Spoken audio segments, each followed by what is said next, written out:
Hey guys, C-Past here bringing you part 2 of Call of the Dead 4-person strategy guide, la la la la, whatever.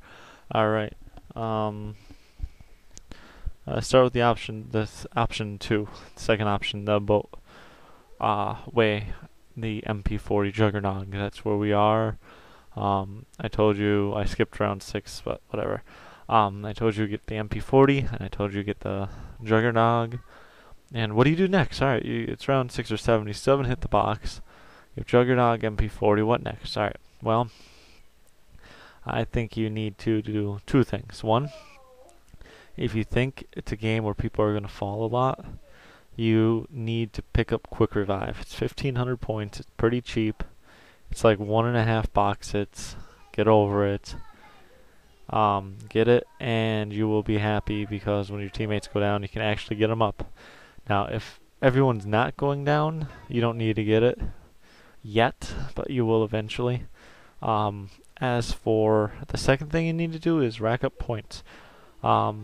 Seeing how I don't look up the sky once in these beginning rounds when I decide which side I'm going to go to.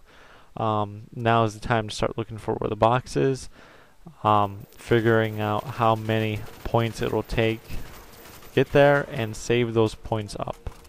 Alright, and I told you last video I would show you, if you don't want to get the MP40, not everyone does, and the more I use it, the more I start to like it. I've been getting the M16 lately, and it's the second option of the you get my point. It's the other way to do it when you open up the boat side. And when I get it, I tend to sit up here because I'm closer to the ammo. I can just hop down and get it, but you just have to be careful.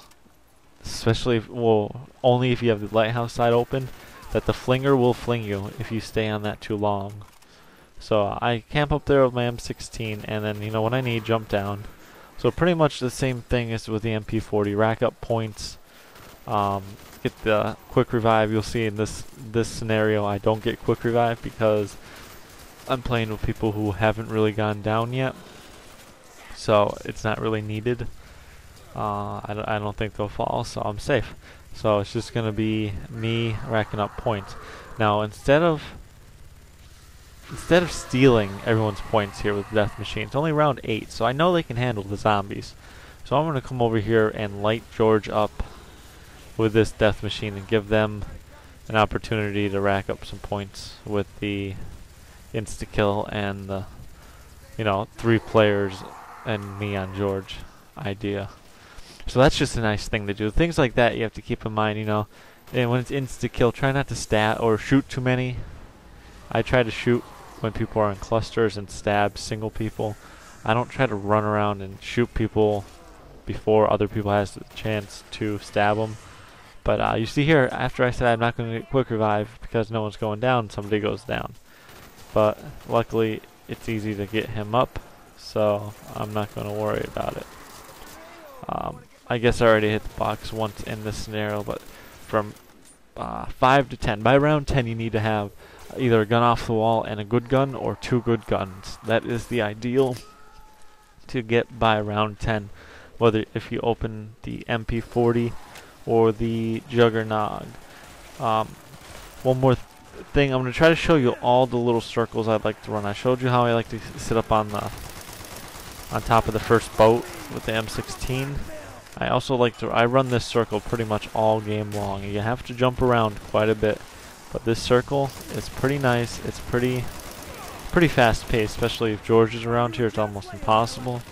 But when you have the chance, run that circle. It'll group, I don't know, 8 or 10 zombies up at a time, and it'll just conserve ammo, maximize your kills, and it's all around a fun. I know everyone knows how to run the AK-74U circle. That's just my circle, and again, that's the part of my end game. I'm building up to that. Yes, I do have one 4-person strategy I like to play above all others. It's just that it is hard to get everyone ready for it, and this is the guide how to get there. It takes usually about 15 or 20 rounds, so hopefully we can do it. Alright. Back up here, we're just going to rack up points. We're going to hit the box until we get a good gun and a gun off the wall, or 2 good guns. Now Now, there's a major difference between which side you open, the boat side or the sickle side. With the boat side, you tend not to open up so many doors. You leave as many doors closed as possible so that if you need ammo off the wall for the MP40, say, you don't open up that door next to the MP40, you come around here and open this door to get to the box up here. You try not to open up as many doors as you need or you don't need. That's just so you have escape routes, and this way is, I guess you can say, a more tactical way to go about it. But if you go to sickle side, which is this is the option, sickle side, because you don't have the MP40, you don't have a fully automatic rifle to run trains with. You have a sickle, which you wanna isolate the zombies and stab them one at a time. So you don't really have to. You don't really want them to build up. You want them to be by themselves and easier to kill. So you want to run around the map. Therefore, you will open up pretty much every door you come across, just so you can run around. The zombies spawn from all over the place, and it just makes using the sickle that much easier. Also, later on, and near the end game strategy, you will want all the doors open so the spot or the zombies spawn in evenly. This will let you spread out a little bit and all get about the same amount of kills, points, etc. And it just makes it as easy as possible. So anyway, we got this sickle side here now. Option 1, my choice. We got the sickle. Well, you're supposed to get the AK-7 for you, but I don't get it this particular game because I have the M14, and I like getting my money's worth out of my guns I buy off the wall. So I will keep the M14 and use it as the AK-7 for you for a while. So I will hit the box and try to get my first good gun, and just like with my MP40 strategy, I end up with a ray gun again. I usually get the ray gun right off the bat.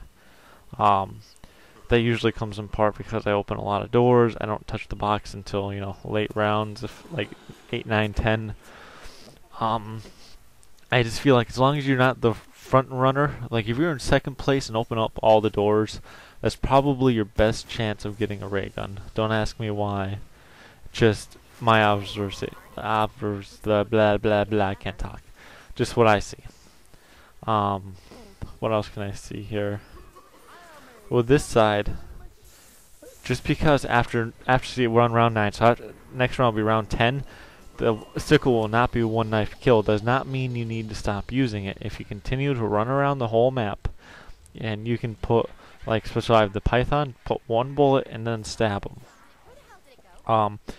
This is the point where you're not going to get as many points as you would with the MP40 strategy, because you can rack up points with the automatic weapon. Here you're really only shooting zombies once and then getting the kill, even though it is a stab and worth a lot more. It takes a while for you to accumulate your points, but you are saving ammo.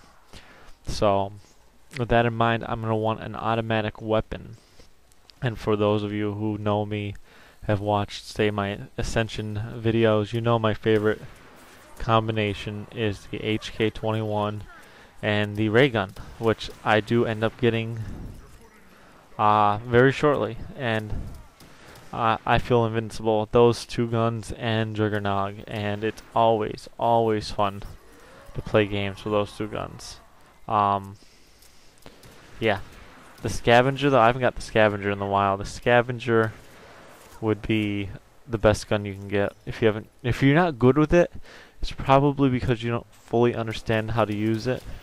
Scavenger, you need to use like a thunder gun. You need flopper, and there's like a 6-second, 4-second delay, something like that. It's a little delay between when you shoot it and when it explodes, but it works the same way the thunder gun. It's pretty much idiot proof, and it will kill the zombies in the vicinity. So if you hoard them up and shoot it either at the ground near them or into the leading zombie or whatever zombies in that group, it'll kill them all. So just keep that in mind. You get the flopper perk and make sure you use it like you would the thunder gun. You group them up and then shoot. people go down, you shoot a couple times. You know, it's just pretend it's the thunder gun with a delay, and you'll be fine with it.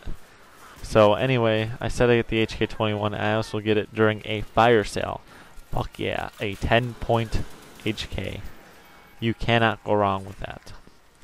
Alright guys, so there's some ideas. You want to get to round 10, you want to get 1 or 2 good guns, and you want to start saving up points. The only perks you really need to worry about are Quick Revive and Trigger Nog. And then for the next 5 rounds will be my next video. I'll show you what perks, go through some of the perks you want, and what your secondary gun should be. Ray Gun Scavenger should be top of your list though. So until next time, take it easy.